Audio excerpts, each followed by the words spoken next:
kapobre, kakapos, kasakit, mga dagkong hagit, mas dagkong kasing-kasing. Diri mo sugod ang Kausaban, The 700 Club Bisaya.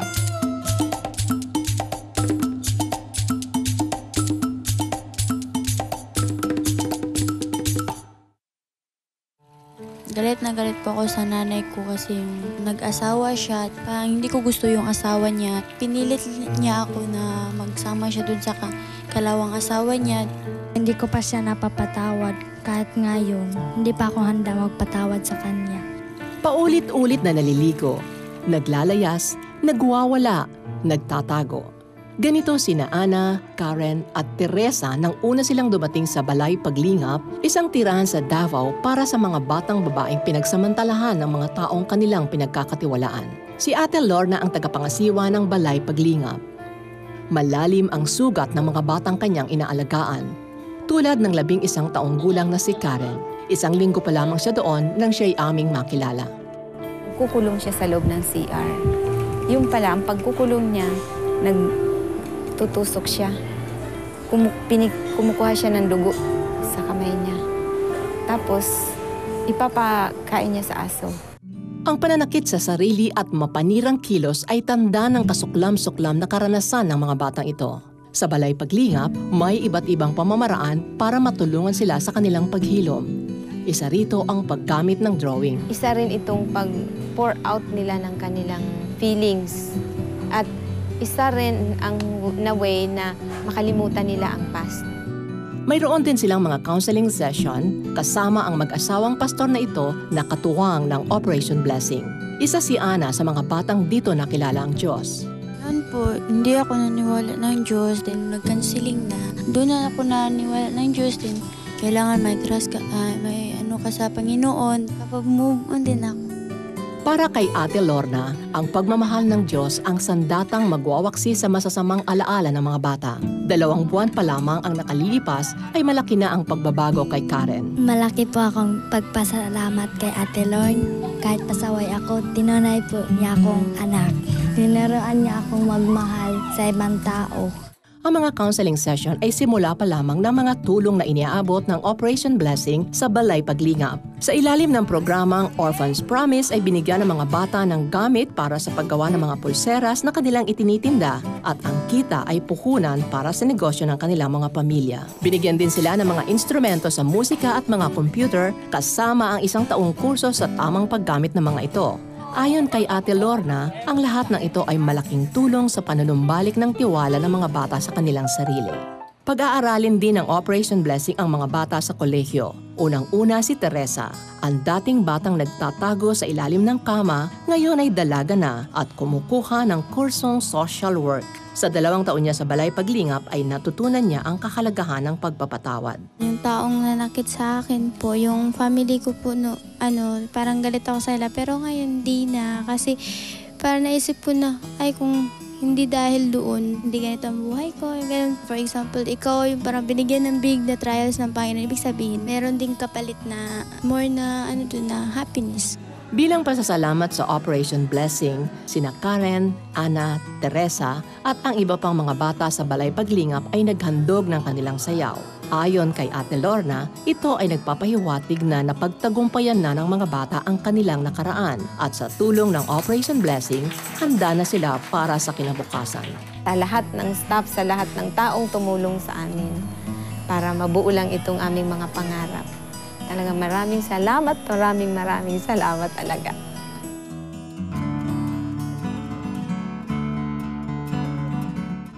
Kano sa man ang last time na nakatabang kag usa ka tawo? Or nakahatag butang nga nakalipay sa uban? Or naminaw man lang ka sa iyaha or ni-offer sa kag prayer? Today, we encourage you to look beyond yourselves and start caring. Start giving. Start making a difference. In fact, our episode tonight will feature ordinary people leading extraordinary lives by having a heart that wants to bless others. Kini si Adrian Ding. O kini si Ivy Liana for another wonderful and meaningful episode of Kausaban. Kulangan lapad ng tsinelas para sa kanilang mga paa, para bang mga luya. Ang mga bata sa Agusan del Sur gisorpresa sa Operation Blessing. It's not about yung kung saan mo gustong pumunta. but it's about yung puso mo. Parang tinutusok ng silyo yung puso mo.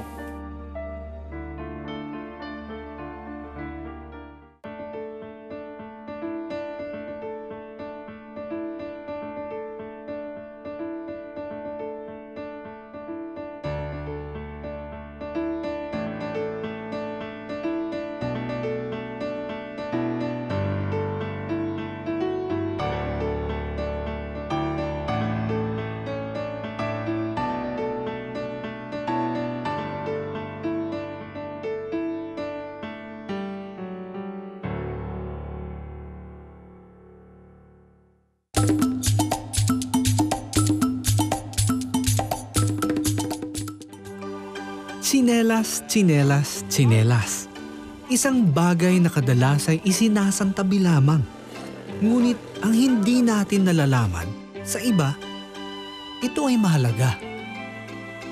Sa pagbisita ng Operation Blessing sa bayan ng San Luis, Agusan del Sur, nakapagbigay kami ng isang simpleng bagay, ang tsinelas. This time, about a few weeks before we left, it was just impressing me that let's buy something like a chinelas. We might be able to give it out to the children. Kakaibang tagpo ang bumati sa aming grupo nang madatnan namin ng isang classroom ng pinagsamang grade 1 at grade 2. Nakita namin ang mga bata na nasa loob sila ng school at marami sa kanila nakatapak. Wala silang ipagbili ng kanilang tsinelas. At gano'n na talaga sila, walang tsinelas. Tila mahirap yatang paniwalaan ang nakita namin. Mayroon pang batang walang damit pang itaas. Ganyan talaga sila, sir. Ang iba ay walang damit. Meron naman silang damit, pero ang sabi ng kanilang nanay, hindi sila nakapaglaban ng kanilang damit dahil wala silang ipagbili ng sabon. Sadyang kapansin-pansin ang kahirapan sa mga lugar na aming binisita. Ngunit para sa kanila, hindi baling magkulang sa material na bagay. Basta't ang mahalagay, matuto silang sumulat at magbasa. Makabili naman sila, pero pag nasira na yon, wala na naman. Siguro matagalan pa bago sila makabili ng tsinelas. Nagkabigayan na ng tsinelas. At kakaibang kagalakan ang makikita sa mga munting mukha. Tama ang haba, ngunit kulang ang lapad ng tsinelas para sa kanilang mga paa. Para bang mga luya. Halatang kinalakihan na nila ang magtapak. Sa hirap ng buhay nila sa bundok, hindi sila makabili ng bagong sinelas. Siguro bibilang ng taon yung sinelas na suot nila. Yung pera, konting halaga na binibigay natin sa atin, ituturing natin na konti lang yun, pero ang may bibigay nitong kasayahan sa ibang mga tao, napakalaki nun.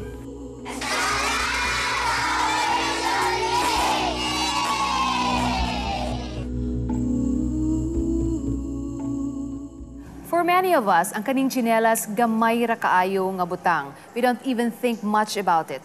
But as what we have seen, this ordinary tsinelas is like treasure alang sa mga bata nga tungod sa ilang kapobrehon, magtiniil na lang maglakaw. Indeed, there's a truth in the saying, one man's trash is another man's treasure. Well said, partner. As a matter of fact, maybe some of our televiewers tonight have something in their possession that they don't necessarily need, but it can actually be a source of joy for other people out there. And so we want to challenge you. Start giving. Be generous. That's very true, partner. In fact, giving is the best thing that they can do. Sa case nila Burley ug Nelly, dili material nga butang ang ilang gihatag, but they gave something much more. Ato kunong tanawon kung unsay ilang ginabuhat sa mga batanon sa Mongolia. Si Burley Lamique ng Sultan Kudarat at Nelly Arangues ng Agusan del Norte ay kapwa dalagang naghanap ng kabuluhan sa buhay. Lumaking mahirap sina Burley at Nelly dahil sa magsasaka lamang ang mga magulang nila. Dahil dito'y mataas ang pangarap ng mga ito para sa mga anak. Pumunta ako doon sa Cavite. Meron akong friend doon na yung tito niya rin ay pastor. So they started to share the gospel. Nag-involve ako sa prison ministry. Nadala doon na yung burden ba na mag-share ng gospel, hindi lang sa Pilipinas, kundi sa ibang bansa din. Even yung nag-share sa akin, missionary, hindi Filipino. Kasama ko parati yung mga missionaries. And then, naintindihan ko rin yung command ni Lord in the Bible that you have to go to different nations. At di nagtagal, naimbitahan ang dalawa na mag-training sa Asian Center for Missions, kung saan nagkita sila sa kauna-unahang pagkakataon. Doon hinipo ng Diyos ang kanilang puso upang maglingkod sa Mongolia. So, mayroong isang missionary from Mongolia. Na-share niya yung burden niya about Mongolia. And then, I started to pray. After 2 years, naging malaking burden na rin sa akin. Si Nelly naman ay sa Bangladesh gustong magmisyon, pero iba ang plano ng Panginoon sa kanya. It's not about yung kung saan mo gustong pumunta, but it's about yung puso mo. Are you willing na pumunta sa lugar kung saan ka gustong ipadala ni Lord? Subalit, hindi naging madali ang lahat. Dito pa lamang ay nariyan na ang pagtutol ng magulang. Kasi sabi ng father ko, you don't have a future there. Mag-accountant ka na lang. Kahit anuman ang naging balakid sa kanilang pangingibang bansa, itunuloy pa rin ni Burley at Nelly ang pagpunta sa Mongolia. Naging English teacher sila. Subalit, ang higit na mahalaga sa dalawa ay ang pagbabahagi ng pagmamahal ng Diyos sa mga kabataang lumaki sa komunismo. I want to put in sana yung values pa. Kung paano maging magalang sa teachers mo. Kasi yung teacher sa kanila, barkada mo lang. Kainuman mo, ka-dance mo sa disco. Lubhang naging mahirap ang pakikipagsapalaran sa Mongolia ng dalawang Pinay. A year ago, hindi ko alam bakit hindi ako makalakad for 3 days. Nung time na yon, nag-gipit kami. Kulang talaga yung budget namin. But then, God was really faithful. He even used the local people para dalhin kami doon sa hospital. Meron pala akong doon kakilalang estudyante na dentist siya at siya yung talagang nag-asikaso sa akin.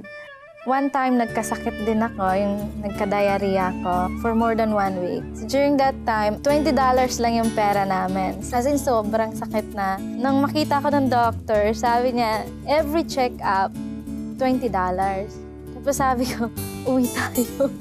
Wala akong pera. So, biglang gumaling. Bukod sa problemang pangkalusugan, nariyan din ang mga pagsubok sa pera at ang hamon ng pakikipagkaibigan sa mga Mongolians. Masashock sila pag tinuturuan mo sila yung mag-thank you. Kapag nagbayad ka sa taxi, double or triple yung hihingi nila. So makikipag-away sila sa amin. Pag nasa department store ka or naglalakad ka, tinutulak ka nila. They've been a communist country maybe almost 400 years. Yun talaga yung upbringing ng family. Walang mga sorry, walang thank you. So yung commitment, mahirap sa kanila yon kasi they don't have the word commitment in their own language. While teaching the home group through the Bible principles, tinuturuan namin na kailangan maging committed sila, hindi lang sa gawain ng Panginoon, but then nabuhay din nila. Dahil sa kanilang katapatan sa utos ng Diyos, nagbunga ng maganda ang kanilang walang sawang pagmamalasakit at pagtuturo sa mga Mongolians. Yung joy na makikita mo na ito yung taong to, hindi to naniniwala sa Panginoon. Naniniwala to sa sarili niya. Pero pag nagiging Christian yon, ay, it's worth it kumpara dun sa mga napagdaanan na hirap. Dumating man yung time na kakasakit ka, walang pera, naubusan ka ng budget, patuloy ka pa rin na humahawak sa Kanya. Dahil if God really called you, then God will provide. Bukod sa natuto ng English ang mga estudyante nila, nagkaroon din sila ng uhaw sa salita ng Diyos. Sa katunayan, 3 Mongolians mula sa Bible studies ng 2 dalaga ang pumunta sa Pilipinas para ma-train ng Asian Center for Missions o ACM upang maging misyonaryo. Borhang Mongol Iweg. Jesus Christ, Mongol Harta. For drinking, they rely on the rain. Malaria is rampant here. Mahirap ang kalagayan namin. Minsan lang kami makakain. Gusto ba ka og pag-ong sakyanan og computer? Dali, atong hibawon kung giunsa sa pamilyang Mora. Wala naman talagang expensive kay Lord. Kaya ni Lord kahit ano. Diyos nga may gugmaon. Ako nagaampo kanimo nga imong bisitahon ang mga kabatan-unan sa mga campuses sa Cebu. Maghatag kanila og paglaom, kaya nga amo ang nasod naglaom kanila. Kami nagatuo, kung ang kausaban magausab sa mga kabatanon, mausab ang dagan sa among nasod. Sa ngalan ni Jesus, kami nagaampo. Amen.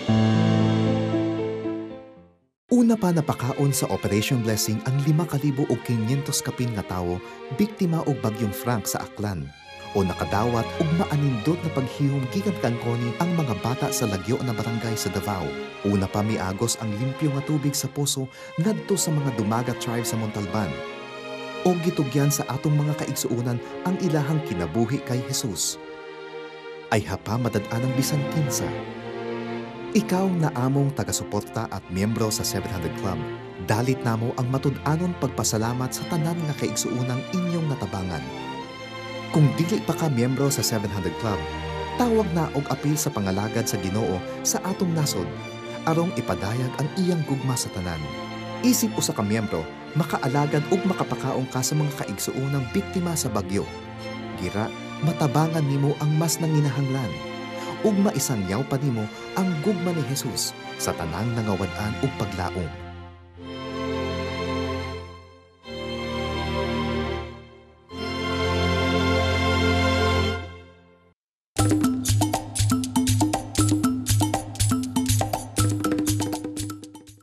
Summer, what a perfect time to indulge in a sporty pursuit like hiking. Well, 17 brave and daring souls composed of doctors, dentists, and volunteers from Operation Blessing heed the challenge of conquering the rugged terrains of Agusan del Sur. While most hikers do it for adventure, these novice trekkers are responding to a greater cause. Their goal? To share Christ's love to a Manobo tribe, also known as the Dibabawan in Hili, Kaigangan.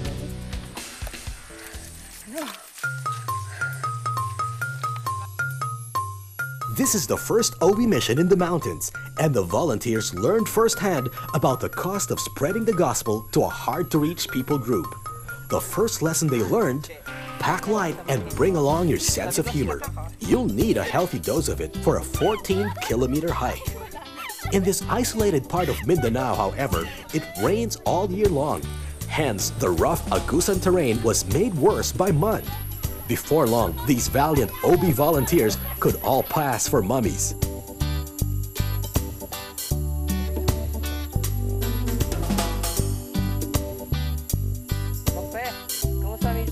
How beautiful on the mountains are the feet of those who bring God's good news.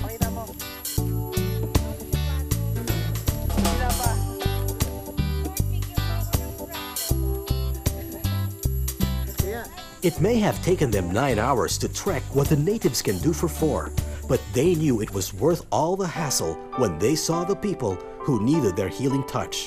Although tired from the whole ordeal, they lost no time in serving the people. The Dibabawan tribe at Barangay Kaigangan are mostly farmers and loggers. The community of 700 natives are ruled by a Datu, Datu Dangpanad.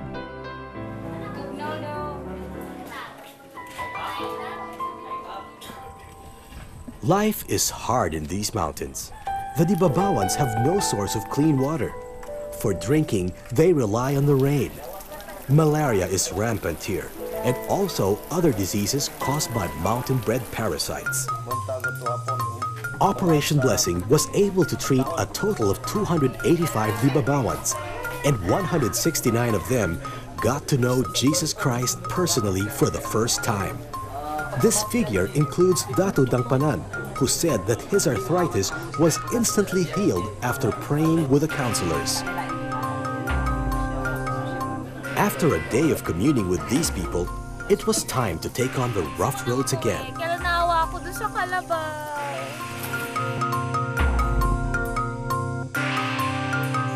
This time, there was another challenge to meet. This narrow 30-foot bridge. The natives call it the Shot Kundili Bridge. Either you cross it alive or you die. This bridge offers no other alternative.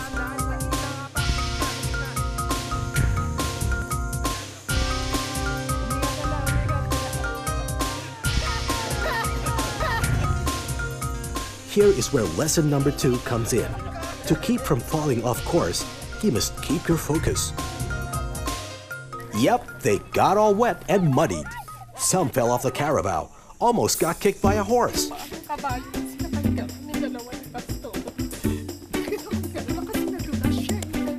Lost their shoes, bruised their ankles, and not to mention their egos. But at the end of the day, tears of joy made up for the lack of words for the triumph these courageous volunteers felt on the trek of their lives. In their hearts, they know they'll never be the same.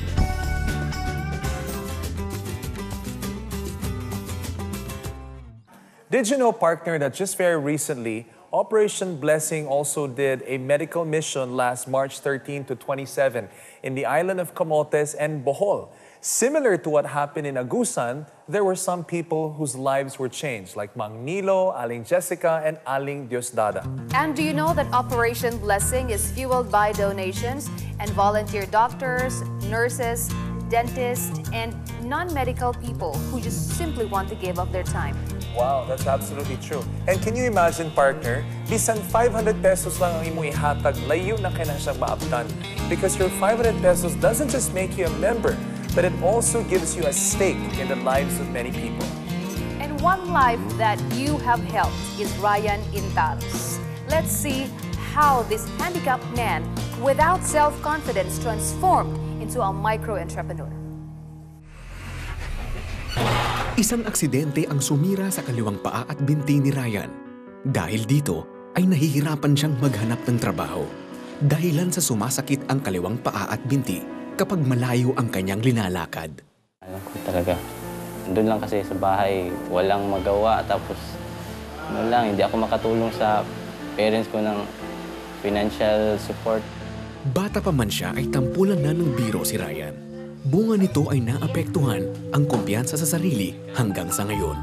Parang tinutusok ng chilo yung puso mo. Talagang masakit pa sa nasugatan. Naging mahiyain ako eh. Ayaw ko nang lumabas, parang gusto ko na lang sa bahay palagi. Nang magdaos ng mobile out-of-school training ang Operation Blessing sa Davao City, nagkaroon ng interes si Ryan na dumalo at mag-aral ng cellphone repair. Nagdasal ako sa Diyos na makapag-aral ako tapos na-provide man niya yung hinihingi ko. Dito sa cellphone repair training ng Operation Blessing, umusbong ang husay ni Ryan. Patunay dito si Ariel na naging kaklase sa training program. Sabi ni Sir Jeff sa amin, si Ryan ang lapitan nyo. Ang mga tao individual na pwede makatulong sa inyo. Yung skills niya, magaling ang batang ito para. Dahil din sa mobile out-of-school training, nagkaroon si Ryan ng kumpiyansa sa sarili. Mayroon akong patutunguhan, parang ganun. May self, yung self-esteem, ganun. Nakakaharap na ako sa maraming tao. Tapos, tuwang-tuwa na ako na makihalubilo sa iba't ibang klaseng tao. Matapos ang graduation, dala ang panibagong kumpiyansa at abilidad, nagtayo si Ryan ng munting repair shop malapit sa kanilang tahanan. Patunay ang mga customer ni Ryan sa husay at galing nitong mag-repair. Okay lang si servicer na kasi tama naman yung pinagawa ko eh. Okay na naman daw, walang problema. At madali lang niya natapos yung pinagawa ko. Uulit po ako na magpapayos kang Ryan. Kasi magaling po siya eh. Dahil sa natamong bagong pag-asa ni Ryan, isang mensahe ang kanyang iniwan para sa mga ginamit ng Diyos upang matulungan siya. Yung nagbibigay ng fund para dito, para magkaroon kami ng libreng yung libreng paaral. Salamat talaga, Anit. Kita kong anak ko naghirap. Kamay niya, dito nakalabas ang buto. I saw that lady going to church. You can feel the pain. Gusto ba ka og bagong sakyanan o computer? Dali, atong hibawon kung giunsa sa pamilyang Mora. If you wanted something of value, you also have to give something of value.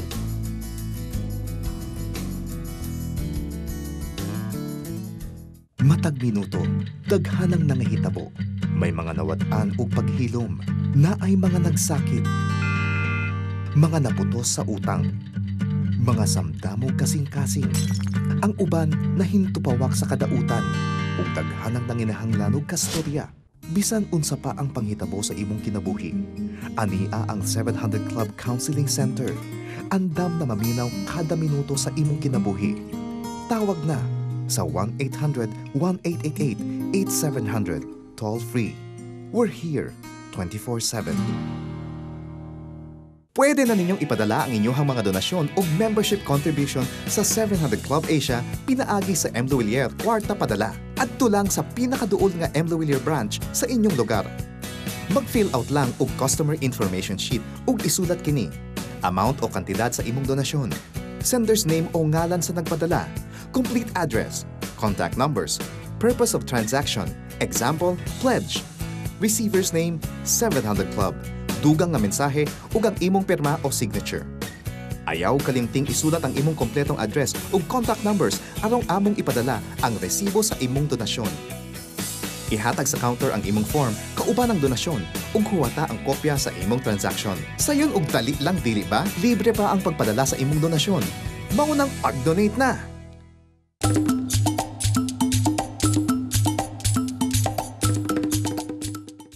Sa 2 Corinthians chapter 9, verse 6 to 8, sow generously, reap generously. Sow sparingly, reap sparingly. And doon natin naman nakikita how the Lord brings blessing in our life. Now, we first take a step to be a blessing. Then the Lord returns to us greater than what we have given. When we started, we set aside 500 pesos every week. We would pray, Lord, somebody needs 500 pesos. Show us who it is, and we'll give it. There was one instance, I ended up in one pastor's home, and I went there and said, Pastor, the Lord told me to give you 500 pesos. And he was just almost in tears. He was saying, Pastor, kakatapos ko lang mag-pray. Humingi ako ng 500 sa Lord kasi yung kuryente ko puputulin na, kailangan ko na magbayad. And I ended up there giving that 500 pesos. Then there was a time we were believing God for a new car. We had a 1978 Ford Escort. We all decided we wanted an F-150. And I asked my daughter, I said, what color do you want? And she said, green. And one day the Lord told us, if you want that car, if you want a new car, give it away. So we started asking the Lord who it is for, and we ended up giving it to one of the pastors in Iloilo. And the interesting thing is when I called him one night and told him, Pastor, the Lord told me to give you our car, and he kept quiet, and I said, Pastor, may problema ba? Sabi niya, alam niyo, Pastor Juray, kagabi naglalakad ako pa uwi galing sa Bible study, mga 9 o'clock ng gabi dahil wala ng jeep pa uwi. Habang naglalakad daw siya pa uwi, nagpipray na siya, Lord, kailangan ko na ng sasakyan para sa ministry ko. And the next night, we call him and tell him the car is his. We were so excited because we knew we heard God. It was not just giving for the sake of giving. We knew we were going to be a blessing. And then a month later, I get a phone call from a friend, and he said, Juray, hinahanap kita kagabi pa. The Lord says, my Ford F-150 now belongs to you. So sabi niya, punta mo na, kunin mo na. Di lamang si Pastor Juray at ang kanyang asawa ang sumusunod sa prinsipyo ng sowing and reaping, pati rin ang kanilang mga anak. We endeavor mag-asawa na we don't use the word expensive sa pamilya kasi wala naman talagang expensive kay Lord. Kaya ni Lord kahit ano eh. So, tinuturuan namin yung mga anak namin na pwede nyo hingin kahit ano. Basta humingi kayo kay Lord, hindi lang sa akin. Kasi pag sa akin, you'll be confined to what I can believe God for. Pero kung you ask God, anything is possible. Sineryoso ni TJ ang tinuro ng ama. Nagulat kami about a few weeks later. Dala-dala niya yung savings niya, isang bote na punong-puno ng mga coins. I think 80 pesos yung laman doon. Tinanong namin siya, anong bang gagawin mo dyan? Sabi niya, bibigay ko to sa offering. My dad would say that if you wanted something of value, you also have to give something of value.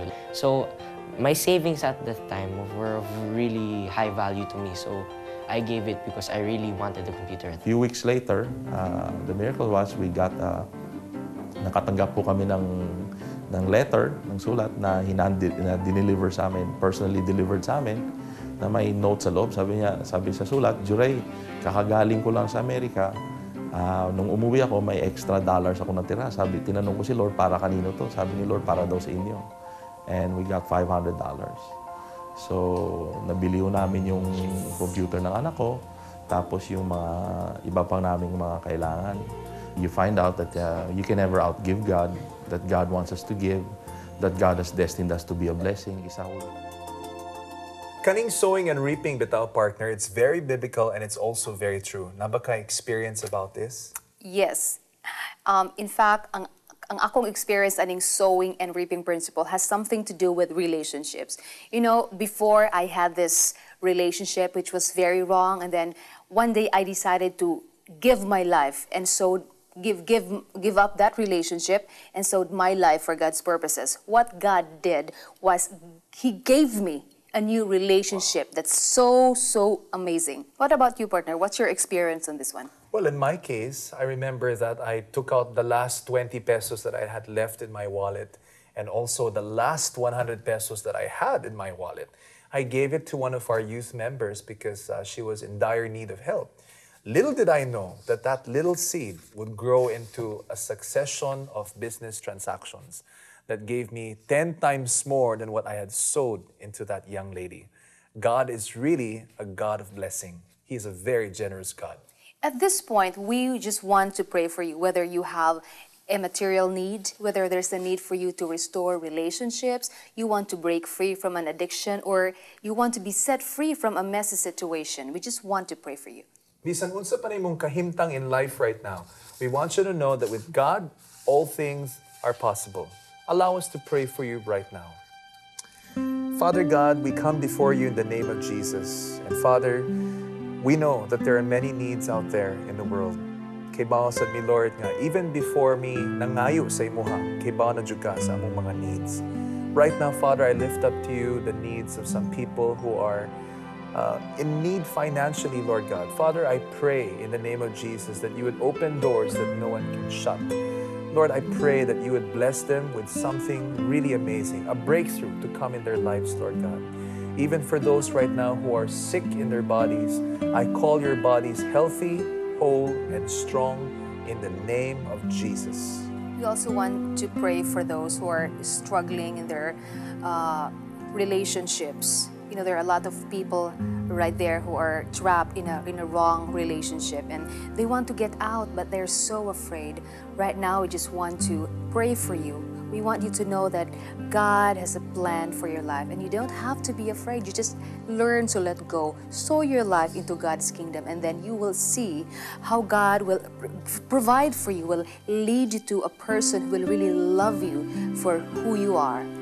Father, we also pray, Lord God, for those people who are struggling right now in terms of their finances, Lord God. Father, I pray that you would give them the seeds to sow. And I pray that with the little that they give wholeheartedly, that they will receive much, pressed down, shaken together, and running over, Lord. I pray, Lord God, that you will cause blessings to overtake them from the north, the south, the west, and the east. In the name of Jesus, we pray. If you prayed with us and if you want to learn more about how generous our God is and how He can help you and set you free, all you have to do is call the numbers flashed on your screen. I would also like to remind all of you that we have counselors on standby 24/7 na ready mo dawat sa inyong mga phone calls o inyong mga text messages aron mo tabang sa inyo ha. By the way, partner ba, nakadumdum lang ko sa story ani ni Jure, katong iyang gihatag ang iyang car sa iyang pastor. Really? Yeah, it's not only the pastor nga naka-benefit sa kinano, but it is also the people na katong gina-serve sa pastors, naka-benefit po, of course. And that is the power of one's giving. It doesn't only affect one person, but it affects the family and communities as well. Mo na siyang nahitabo kang Rodalyn and her household. Here's their story. Mahirap ang kalagayan namin. Minsan lang kami makakain. Sa isang basong bigas, tanging umaasa ang mag-asawang si Patricio at Rebecca Kitalig kasama ng kanilang 4 na anak kada araw. Pagiging barker sa terminal ang tanging trabaho ni Mang Patricio, habang labandera naman si Aling Rebecca. Mapalad na ang mag-asawa kung kikita ito ng 50 pesos sa isang araw. Kaya't nang mahulog sa tulay at mabalian ng buto ang kanilang 8 taong anak na si Rodalyn, naging imposible na para sa mag-asawa ang maipagamot ang kanilang bunsong anak. Kita ko ang anak ko naghirap. kamay niya, dito nakalabas ang buto. Ito ang pangyayaring ginamit ng Panginoon upang gisingin ang pamilya Kitalig at ituwid ang kanilang naliligaw na landas. Noon, wala na akong hilig sa Panginoon na tawagin ko. Gusto ko lang magsusugal, inom, kung ano-ano, away-away. Dahil sa na kalagayan ng anak ko. Nangyari sa kanya, nahulog sa tulay. Doon nakaisip ako sa pagtawag sa kanya. Siguro kahit may makasalanan ako, kahit tinatawag ko siya, naririnig niya ang panalangin ko. Sinabi ko, Diyos ko, pagsubok lang siguro ito sa amin. Punta ko sa ospital, wala akong mapuntahan. Naghingi ako ng mga kapitbahay ng pera. Makabili lang kami ng medisina. Kala namin wala sa amin tutulong dahil sa mahirap lang kami. Ngunit dininig ng Panginoon ang kanilang taimtim na dasal at ginamit ang isang military doctor at isang pastor na nakasama ng Operation Blessing sa nakaraang medical missions bilang kasagutan sa kanilang mga panalangin. Nakita ko yung isang bata na ang pangalan si Rodelyn Kitalig. Kawawa man, kailangan ito operahan kasi nakalabas yung buto. Naisip ko na kaagad yung Operation Blessing na hingian ko ng tulong para doon sa bata. Nag-ring yung phone namin. So sinagot namin, it was from Dr. Chari from Operation Blessing. And then she told us na meron daw pasyente na bata, 8 years old, nasa hospital that day na kailangan ng tulong. Sabi namin, anong matutulong namin? Sabi niya, Pastor, pwede niyong papasyalan and then give us updates. Sa awa ng Diyos, sa tulong ng Operation Blessing at ng ibang may mga malasakit sa pamilya Kitalig, naging matagumpay ang operasyon ng batang si Rodelyn. Sa ospital, marami ang humihingi ng tulong. Bakit na may nagpunta sa amin na opera ng anak ko, free lang. Sabi ko naman, Diyos ko, kami na lahat, mga pinsan ng anak ko, sasama na kami pagsisimba. Nagpasalamat kami sa Panginoon, ang anak ko na naanuhan ng lunas. Nalaman ko na talaga may Panginoon. Dahil sa nangyari, maraming nabuksan yung isipan na talagang may Panginoon na hindi natutulog at laging nandyan para sa ating lahat. Nagbago ang buhay ng pamilya Kitalig dahil sa isang aksidenteng nag-iba sa landas na kanilang tinatahak. Ang dating mapait at mahirap na pagharap sa mga suliranin ay napalitan ng taimtim at personal na pagkakakilala sa Diyos ng mga imposible. Ang Diyos na naging tanging kasagutan sa lahat ng kanilang pangangailangan. Matanggap namin si Jesus, nagsisimba kami linggo-linggo, magana ang namin, mga... Malaking pagbabago namin na nakasimba kami. Hindi na kami nahihirapan. Papa Jesus, maraming salamat. Maraming salamat sa ating Panginoon. Damo, salamat sa Operation Blessing. Napansin ko yung mukha niya, parang kinagatang ng lamok, tas kumalat. Liiliw ng mobile clinic ni Dr. Warfe sa Cebu. Special offer, free x-ray examination. If the patient cannot afford, anong gagawin mo? I saw that lady going to church. You can feel the pain.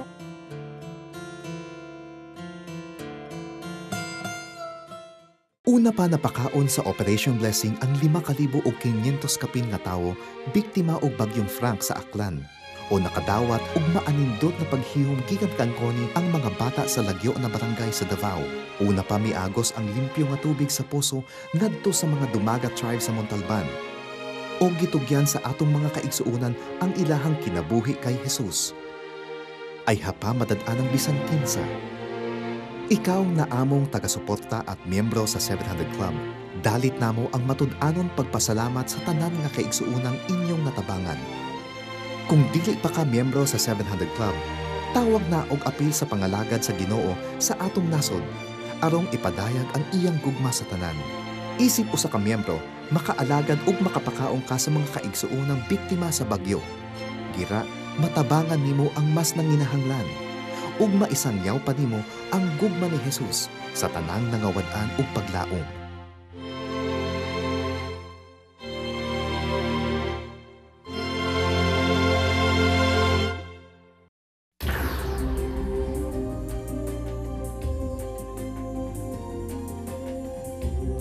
Even youths grow tired and weary, and young men stumble and fall.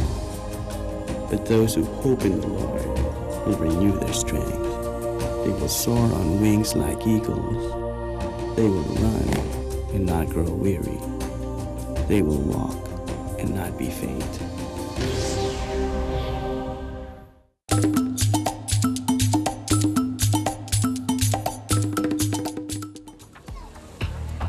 Cebu City, Queen City of the South. Sinong turista nga ba ang hindi mahahalina sa yaman at ganda ng kanyang kalikasan? Sino nga ba ang hindi dadayo upang makakita ng ganitong tanawin? Ngunit sa likod ng mapang-akit niyang anyo ay nagkukubli ang mga Cebuanong nangangailangan ng tulong. Dahil hindi kayang suluhin ng lokal na pamahalaan ang pagtugon sa hinaing ng mga Cebuano, buong galak nilang tinanggap ang pagdating ng Operation Blessing. It started with your local pastor asking me na, Day Rose, gusto mo ng wheelchair? Sabi ko, yes.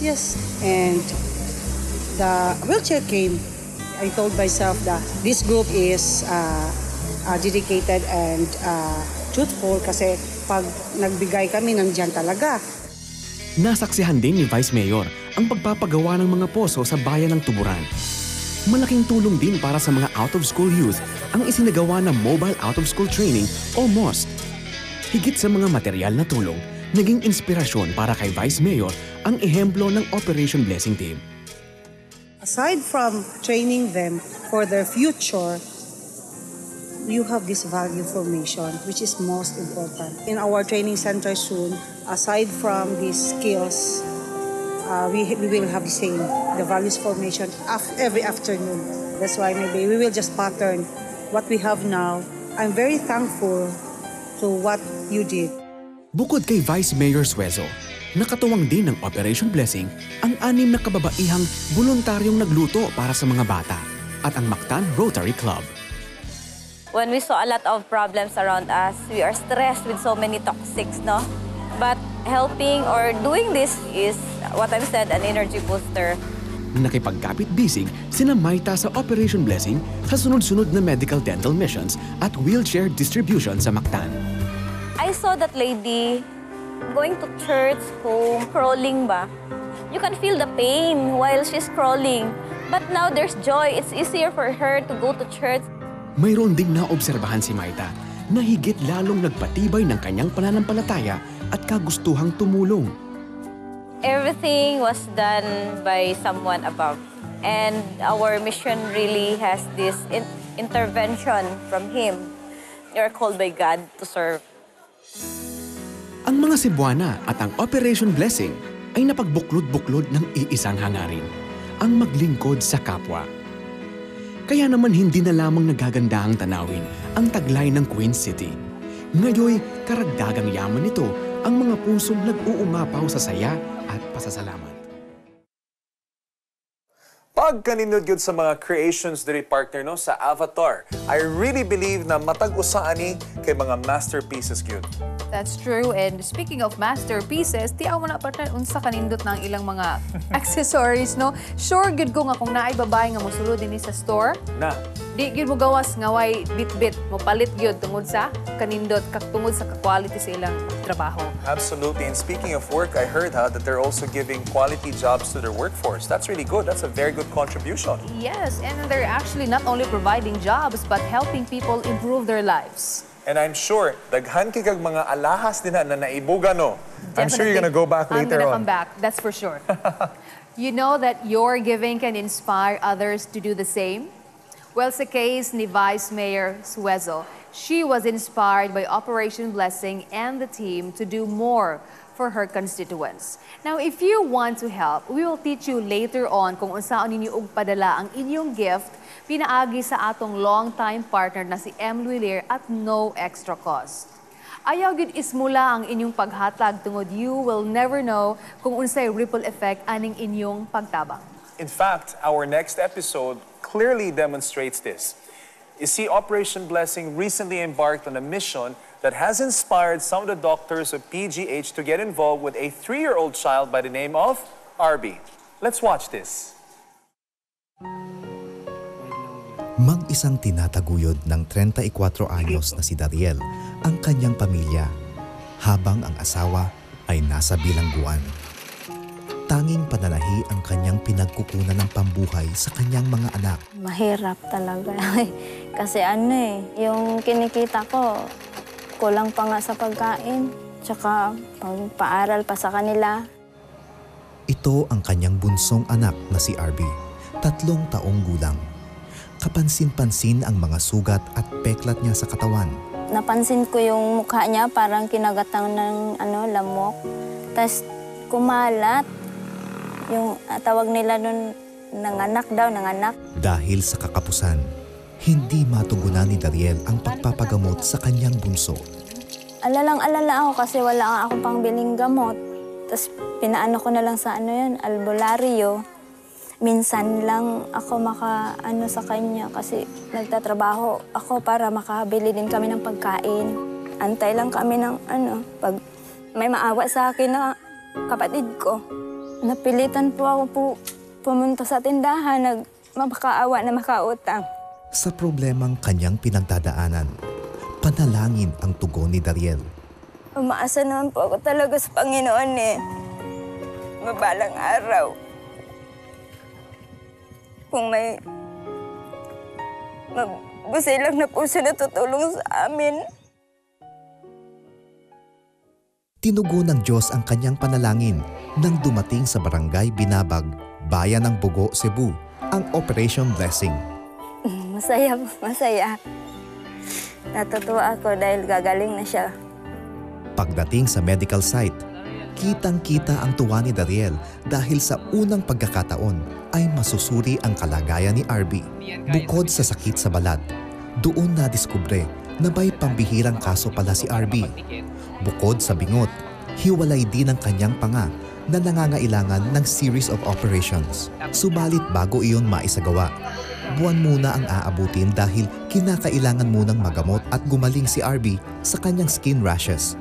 At iyon ang sinimulan ng Operation Blessing Team kay Arby. Di lamang si Arby ang nabigyan ng tulong. Si Dariel ay nakatanggap naman ng kambing upang makapagsimula ng kanyang panghanap buhay. Subalit higit sa pisikal at material na tulong, mas malaki ang natanggap ni Dariel. Ito ay ang kaligtasan mula kay Hesukristo. Masaya ako na tinanggap ko si Jesus dahil matutulungan na kami. Imposible man noon sa kanyang pananaw, malinaw na nakita ngayon ni Dariel ang pag-ibig at pagpapala ng Diyos sa kanilang buhay. Wala naman tayong ibang matakbuhan kundi ang Panginoon lang. Nagpapasalamat ako sa Operation Blessings at sa lahat ng sumusuporta sa kanila dahil kung wala sila, hindi rin kami matulungan.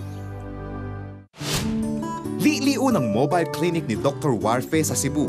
Special offer, free x-ray examination. If the patient cannot afford, anong gagawin mo? You cannot just leave him like that. Matag minuto, daghanang nangahitabo. May mga nawad-an o paghilom na ay mga nagsakit. Mga naputos sa utang. Mga samdamog kasing-kasing. Ang uban na hintupawak sa kadautan o daghanang nanginahanglan og kastorya. Bisan unsa pa ang panghitabo sa imong kinabuhi. Ania ang 700 Club Counseling Center. Andam na maminaw kada minuto sa imong kinabuhi. Tawag na sa 1-800-1888-8700. Toll-free. We're here 24/7.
Pwede na ninyong ipadala ang inyong mga donasyon o membership contribution sa 700 Club Asia pinaagi sa M. Luwilier kwarta padala at tulang sa pinakaduol nga M. Luwilier branch sa inyong lugar. Mag-fill out lang og customer information sheet ug isulat kini. Amount o kantidad sa imong donasyon, sender's name o ngalan sa nagpadala, complete address, contact numbers, purpose of transaction, example, pledge, receiver's name, 700 Club, dugang nga mensahe ug ang imong pirma o signature. Ayaw kalimting isulat ang imong kompletong address ug contact numbers aron among ipadala ang resibo sa imong donasyon. Ihatag sa counter ang imong form kauban ang donasyon ug huwata ang kopya sa imong transaction. Sayon og tali lang dili ba? Libre pa ang pagpadala sa imong donasyon. Mao nang pag-donate na.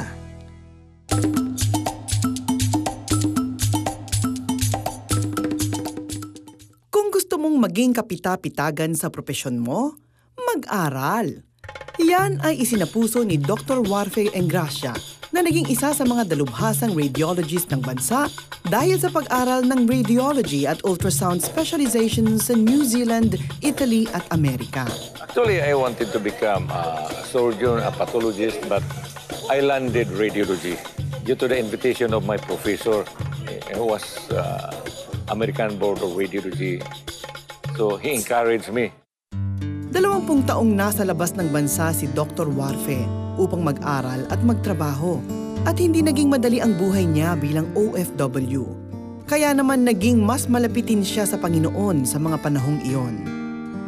I believe that the Lord is guiding us through our prayers, especially when you apply your job from one country to another country. Sometimes that's very difficult. Outside the country, iba-iba mga religion, The Bible study is helping me how to become a good Christian. Nung si Dr. Warfe ay 35 years old, Saudi Arabia naman ang naging tahanan niya ng ilang taon. There, I ran the department sa isang hospital. I organized the Department of Radiology sa isang hospital na ngayon very famous na. Maliban sa kanyang karunungan sa radiology, ay pinasayan niya ang ating mga kapwa Pilipino sa pamamagitan ng kanyang malakundimang boses. When I was in Saudi Arabia, mayroon pa rin kaming pinupuntahan na mga Kristiyani, mayroon na kami mga kumbodel. Kumakanta tayo, kasali tayo sa choir. Dahil sa restrictions sa Middle East, parang every weekend you have to go with the group. And then, parang naka-schedule ka na ganoon, parang masaya ka. Sa kainitan ng Desert Storm noong dekada 90, napilitang umuwi si Dr. Warfe sa Pilipinas. Masaya man ang kanyang pakikipagsapalaran sa iba't ibang bansa, inamin ni Dr. Warfe na mas nakalulugod ang umuwi sa sariling bayan. Isa-isa sa atin, mga Pilipino, lalo na if you're a professional, you want to try outside. But outside, you have to compete and you have to learn. But the time will come na magsawa ka na doon sa labas, mamiss mo na yung country mo, pati yung birthplace mo, gusto mo nang puntahan.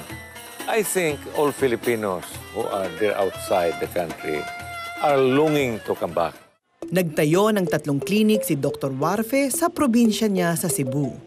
Likas pa rin sa kanya ang tumulong, kaya hindi nag-aatubiling magbigay ng libreng serbisyo si Dr. Warfe sa mga kababayan nating naghihirap. If the patient cannot afford, anong gagawin mo?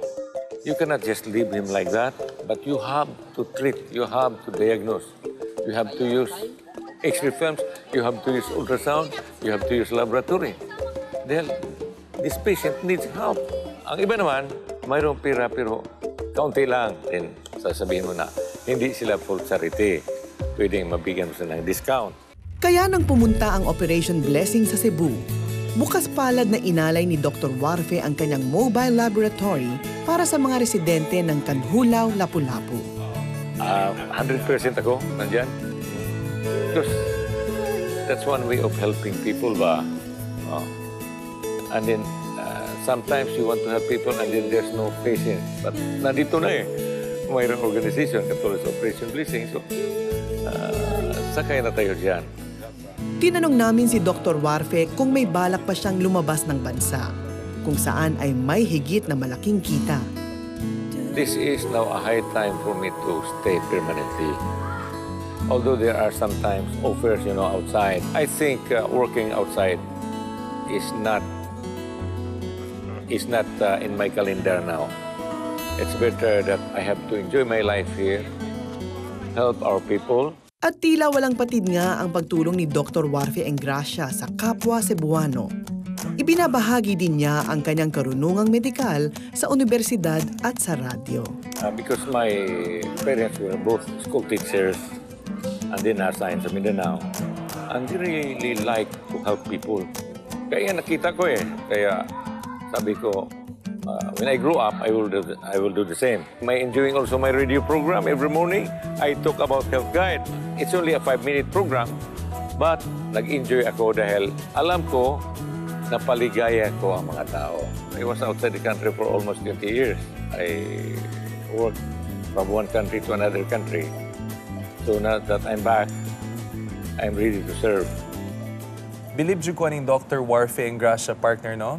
Can you imagine, kung uman pa to, dili gina sila magduha-duha na mo atos abroad and at the same time, di na gina sila mo balik.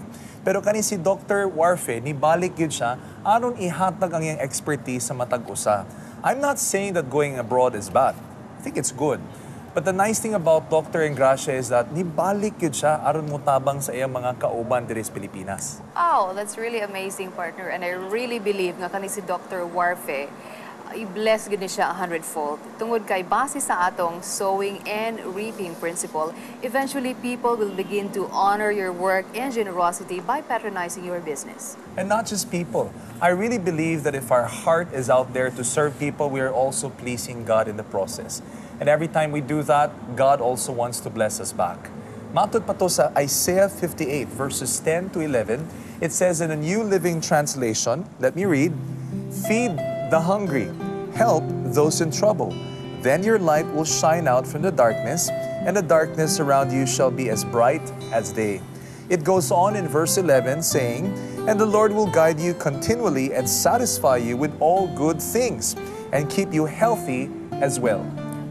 Ug sa Bisaya pa, ug kung ibubo mo ang imong kalag ngadto sa gigutom, ug busgon mo ang sinakit nga kalag, unya ang imong nga kahayag musubang sa kangitngitan, ug ang imong kadulom maingon sa kaudtupon. And that about does it, ladies and gentlemen, for our show tonight. Ang akong hope yun, Ives, no? Na dili lang yun muundang diri ang pagkahatag sa mga tao dinha sa mga nanginhan lang og tabang, but that it starts right after this episode. That's right, partner. Unya, dili day kinahanglan nga moadto kag Africa just to serve. That's true. You don't have to go to a faraway place. In fact, there's a saying that goes, charity begins at home. So start where you are. One person at a time. In short, Just be a blessing. Bye, everybody. See you next time. Mga igala namong Bisaya, narito na ang Kausaban na 700 Club Bisaya. Kita na pong mga Bisaya karon ang bida. Mapapanood tuwing Sabado sa Cebu, Dumaguete, Iloilo, Bacolod, Davao, Tagum, General Santos at Zamboanga. Tutok na and be inspired every week dahil Posible ang Kausaban.